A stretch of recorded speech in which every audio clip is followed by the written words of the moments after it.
I want to get into the Super Bowl performance by Kendrick Lamar last night. It has caused quite a bit of a stir amongst the people. Some people love it, like myself. Some people hate it. Some people feel like, he was doing too much and it wasn't enough of the music that they like to hear, like his hits. So I've just been seeing a lot of criticisms of it, to be honest, more than praise. Unless you're a stan, because the stands are going up. So I want to start with the beginning. The setup of Kendrick's stage is a game board. And right off the back, that game board gave me very much Squid Games, to be honest. That was the first thing I thought of. But then again, I was like, okay, so it's a game. Oh, also, run it back. So the show starts out with Uncle Samuel L. Jackson, welcoming us to the Great American Game. So we already know that we're here and it's a game board and it's the Great American Game. Kendrick starts out his performance with brand new music, which I don't know if people have done that before, but I haven't seen it a lot, of starting your Super Bowl performance with brand new music. And I was trying my best to like listen to everything that he was saying, because I knew that he was talking like some woke stuff, but I couldn't really keep up because he was going kind of fast. And what I noticed is that me as a Gemini, I noticed that he said his Gemini twin is back and ain't hold up. My Gemini twin back, powering up, no more handshakes and hugs. So he's already telling us that the Gemini twin is in the building with us right now. It's not the nice, loving, fun loving Kendrick that makes songs with Taylor Swift. It's the Gemini twin that's back. So that's who we're getting on this new music. We're not getting Kendrick Lamar like, the nice guy. We're getting his evil twin. So that was one of the things I noticed about his like,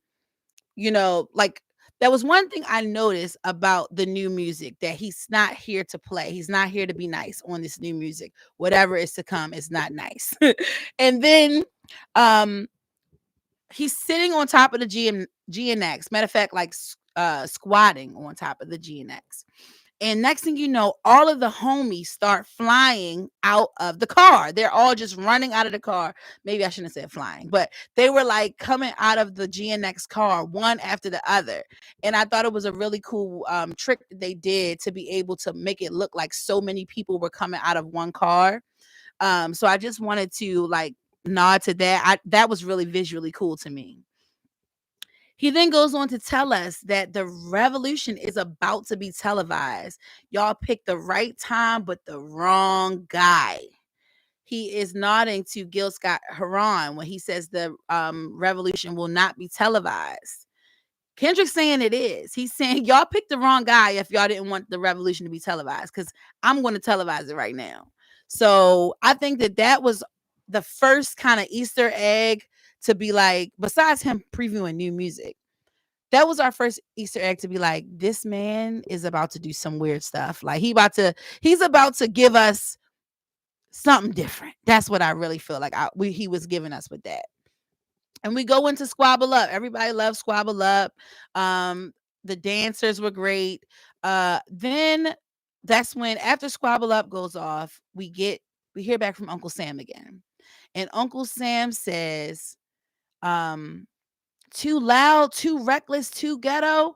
Don't you know how to play the game? You got to tighten up. He's telling Kendrick, you being too loud, too ghetto, too much squabbling up. Don't you know how to play the game, boy? So of course, Uncle Sam is representing Uncle Sam in society, and he's trying to contain and make Kendrick conform and do what the society wants him to do, or do what he's supposed to do. So he's saying like, this is getting a bit too ghetto. We invited you here, but we ain't want you to do all that squabbling up. Shout out to Ariel for that comment. So he goes into humble, like, okay, so Uncle Sam is like, chill out, you're being too ghetto. The next thing you know, Kendrick goes right into be humble, sit down. And I think that was a statement in itself. And what I thought was cool about going into humble was the fact that he used all black men to mimic the American flag. So all the dancers came out and they're wearing red, white, and blue. And one thing I noticed is that they were all men. And I feel like that's a moment in itself. Why are all the men the people who are making the American flag? Also, I also want to make y'all aware that some people might see Kendrick's setup on the field as like how do I say, a jail yard. Like it looks like a jail yard. It's concrete floors. It ain't no bells and whistles and lights and stuff. It's a jail yard.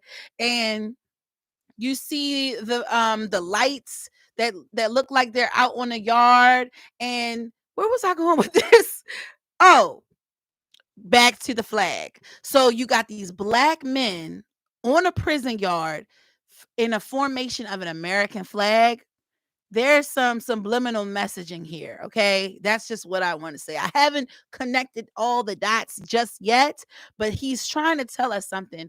But the fact that it's black men. And I think just how I feel right now, we're not even 24 hours after the performance.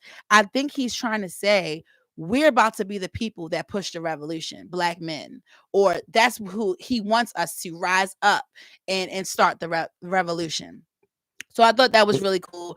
Next song is Euphoria. And this is when I knew when he went into Euphoria, I said to myself, okay, this man is not about to give us what we thought he was. Like, whatever you thought he was going to play, he's here to demolish Drake. Like, he's here to end the game and he's here to come out as the victor. So once Euphoria happened, I'm like, okay, so this is where we're going with this. All right, got it. Cool. Brent, I see that you were surprised to hear Euphoria. I kind of was too. I thought I would hear Like That over Euphoria. So nonetheless, I was happy to see it. After Euphoria, he then goes into Man at the Garden and he's back with the homies. The homies got grills in their mouth. They real like they look like the homies. They look like they just came out of Compton. But he's doing a doo-wop version of Man at the Garden. First of all, Man at the Garden didn't expect this to be played. Brent did. When we asked our predictions of what songs would be played, he said Man at the Garden. Did we think it was going to be a doo-wop version? No, but I was here for it. This man is giving us entertainment. We had a narrator through the halftime performance. I don't know how many times that has happened. We had Samuel L. Jackson as Uncle Sam. Django, you can't kill all the white people. We had him as our narrator. And Kendrick takes a break and does a little doo-wop swing singing Man at the Garden with the homies and grills in their mouth. This is theater, y'all. Kendrick is a true creative. He's a respecter of the arts. At this point, did you realize that you were watching a Super Bowl halftime performance? I didn't. I thought I was watching a play. It was giving play. He really went from crazy euphoria, high energy to a doo-wop version of Man at the Garden. And this is how y'all know this man is different. This man is different.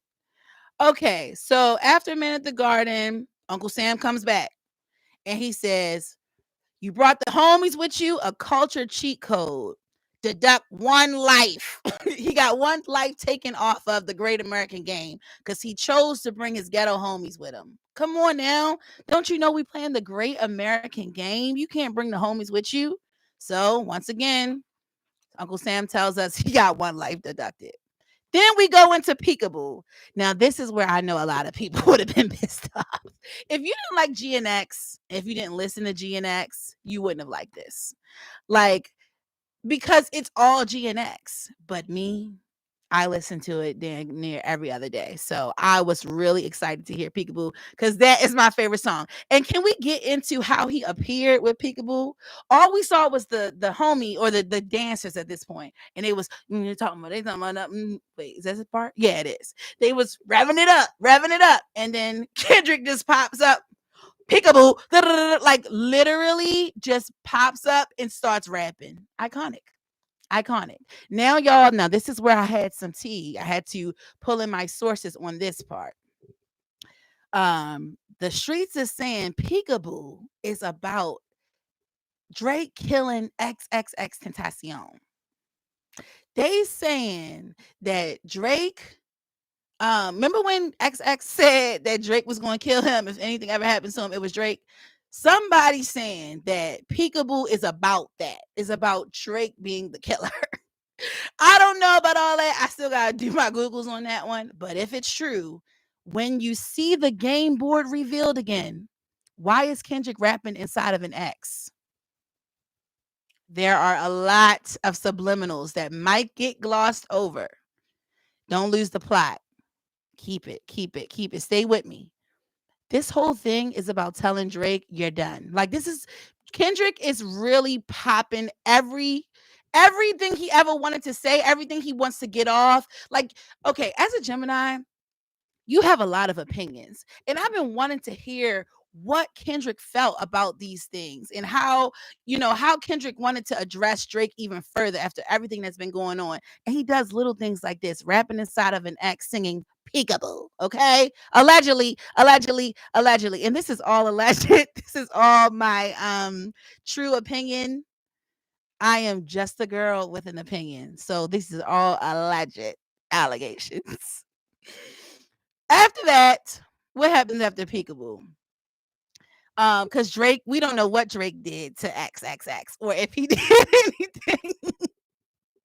After that, what did he say?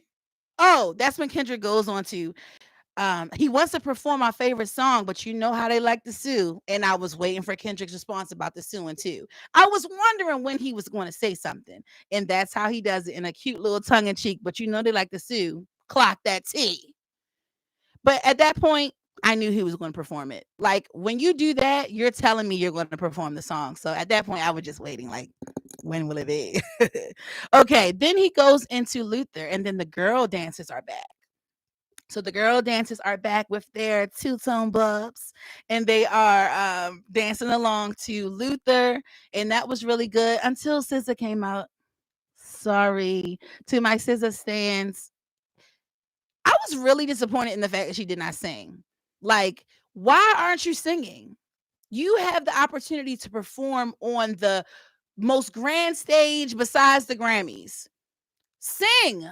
You winning all these awards, like dropping all these deluxe albums, deluxe, but you won't sing and open your mouth when you're on the Grammy. I mean, when you're on the Super Bowl halftime show with Kendrick Lamar. Sorry, y'all, I might be screaming too much, but I'm just like, come on, shorty. Like, I don't know. That's corny to me. Like, we don't want to just see you lip sync. You look great. She looked really beautiful in her red, but I could have enjoyed a little bit more Kendrick than sitting here and watching you act like you singing. It don't even give that you're really singing.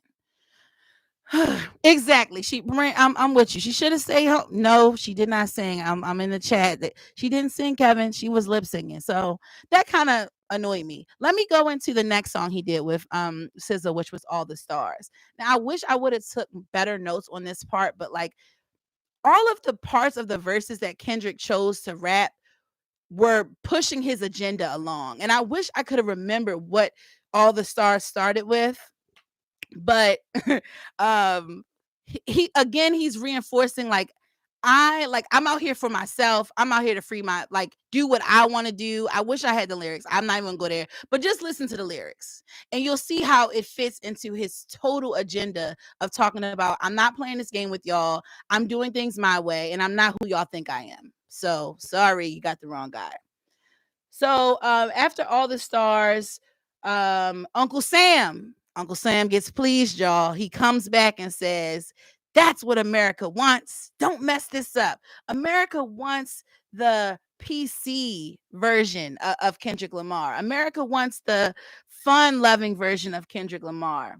And after Uncle Sam comes out and says that, Kendrick comes back and talks about how he wants 40 acres and a mule and it's bigger than the music. And he says it in front of the sitting president. We're not going to go there.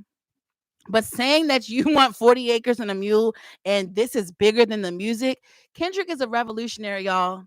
Kendrick is using his gift and his voice to push his people and his culture and his agenda and the agenda of non-conformity. He's telling us, don't get caught up in this game. Like, you have the ability to make this for yourself. You have the ability to change the game and do it how you want. Just like how he did with this Super Bowl performance. He chose to do it like this. He could have went through his whole thing, but that's what the pop out was for. He's here to give us a message, and he gave us the message. I received it, I must say. I don't know about everybody else. So then that's when Kendrick goes into Not Like Us. He had us wondering if he was going to do it, and he did it. And I loved him two-stepping with the girls in the beginning. I noticed that everybody was together, the women and the men, the red, white, and the blue. Everybody was dancing together for Not Like Us. That could also, be a nod to him being able to bring rival gangs together, blue and red. you know, I just felt like the Not Like Us performance, I enjoyed it. I enjoyed the imagery. I enjoyed the marching. Like, they were very militant in the way that they moved, how they circled around him, or just the different formations they were doing. I enjoyed that. Like, Kendrick is out here doing choreography. Could Lil Wayne do that? Could Lil Wayne do that? Could he even rap and walk at the same time? I don't think so. Kendrick is doing choreography. He's taking us on a visual story, and he's also rapping like I've never heard somebody rap before. I don't like, as a singer, I am noticing when Kendrick Lamar is holding his breath, and when he takes a breath, and when he is saying his line, like when he's rapping. Everything is strategic. He's omitting some words so that he can be able to have his breath for the next word. The boy is bad. Okay, he can rap, walk, and dance. Okay, and I also want to say I loved Kendrick's outfit. Like, you could tell, like I said earlier, with the other Gemini version, um he's in full rapper attire, hat to the back, leather jacket on, with Gloria on, I believe that's his grandmother's name, and PG Lang on the back, repping his label. He has the rapper chains on, glistening, diamonds dancing. We don't usually see Kendrick in this many chains. When he was in Mr. Morale, he was walking around in dashikis with twists in his hair, acting like he was the second coming or something. I don't know. Remember when Kendrick had that area? He had that white stuff all on his face, this tribal paint and stuff like that. He wasn't that person last night. He was a bad man last night. He was the boogeyman. So I had to nod to that. And also his pants. I loved his jeans. Like, he's so himself. I feel like that was his Compton cowboy era. I see y'all cracking up in the chat, but seriously, he was not Mr. Morale that night. Um, I also want to talk about how when they did TV off, he brought out Mustard, which I was happy to see Mustard come out. And the game board returned, y'all. The dancers turned back into a game board. Um, Everybody says A minor. They turn the music down. He does not call Drake the P word on national television, which I'm glad that he didn't. And at the end of the show, he said, turn his TV off. And it went dark. It went really dark. And it said game over. So I believe that that was a message to Drake first. It's done. He won. It's over. I don't think Kendrick is going to be talking about Drake no more. I think the next music he's going to put out is going to be on some revolutionary stuff. I don't think he worry about Drake no more. This was the final, like, game piece, whatever you want to call it. Okay, it was done. So that's to Drake, but I think he was also saying that to America. Like, it's game over. Like, y'all can't control us anymore, and we don't have to do what you tell us to anymore. So it's over when I say it's over. Turn the TV off. Okay. Um, so that was the end of my notes, but I'll wrap this up by saying, if you like hip hop, you would like last night's performance. If you are a student of hip hop, if you want to hear the hits and want to just dance and not feel nothing and pretend that nothing else is going on because it's Super Bowl Sunday, you wouldn't have liked this. You probably would have wanted to hear a lot more of Kendrick's popular songs. But this one was for his fans, and this one was for making a statement. In 20 years, people will be talking about this performance. and where we were in America and how he chose not to play along with the game. Because at the end of the day, it's a lot of crazy stuff going on in this world. And everybody just took a break to pretend like life was normal for a football game. And Kendrick said, I'm not playing this game with y'all. And y'all invited me to be here. So, I respect the people who wanted to hear swimming pools and wanted to hear money trees and wanted to see Black Hippie come out because they've watched Kendrick on his journey. I respect those people because I feel like that is a good way to look at this. But as a Kendrick fan and as a fan of hip hop, theater, music, art, culture, I have to say I was pleased with last night. And I'd love to hear y'all's thoughts, your favorite parts of the performance. I think that, you know, I'm excited to see what Kendrick has next because this gave me prelude vibes. Even though it was game over, like we're in the beginning, like we're starting over into a new chapter. That's how I feel. And I'm happy about it. And I'm happy that Drake was obliterated on national television. I think he deserved it. I think he asked for it. And I think that Kendrick gave him exactly what he asked for and then some. And I hope that no one ever, Joey Badass included it, tries to come for Kendrick Lamar ever again. I don't think that you're ever going to get this version of Kendrick Lamar. Thank you, Brent, for telling me I'm spitting. I don't think you're going to ever get this version of him again. Maybe. But he says Gemini Twin is back. So I don't know. He might be with it. But I don't think anybody's ready for what he has next. If this is just what he'll give Drake, imagine what he'll give somebody off the heels of this win. Like he's revved up now. So this was a win for hip hop. And this is Jay-Z's last year right now for his contract. So I think hip hop won in this regard. And I love the fact that a lot of people are uncomfortable. I think that's what it's supposed to be. And of course, it's going to be the biggest rapper, biggest hip hop artist right now who everybody just thought they were going to dance to Not Like Us. And they actually got a social commentary. I love that. Peekaboo. That was probably kind of corny that I ended with peekaboo, but I hope y'all enjoyed this video. My first live. Thank you for my family who stayed on and listened to me. I appreciate y'all. And I love to hear your thoughts in the comments. And to my next live, which will be soon. I'll see y'all next time.